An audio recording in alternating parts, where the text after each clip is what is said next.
তোমাৰ অনুপস্থিতিত আবেলি আকাশলৈ চাই ৰ'লে আবেগ যেন হৈ পৰে সময়বোৰ। তোমাৰ বাবে ৰচি ৰখা কবিতাবোৰো আজি সময়ৰ সোঁতত দিশাৰা হৈ পৰে। সন্ধিয়াৰ চেঁচা বতাহ জাকে যেন আজি তোমাৰ অনুপস্থিতিত অনুভৱ কৰালি।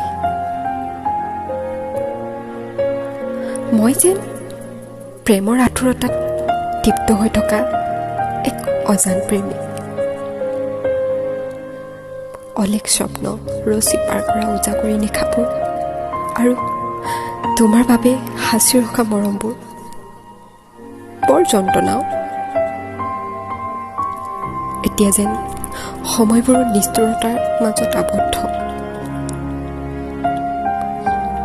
আকাশৰ উৰণীয়া নেজাল তৰা আৰু তোমাৰ সৈতে দেখা হোৱা একেলগা হৈছিল। তোমাৰ অনুপস্থিতিত বৰকৈ মনত পৰে।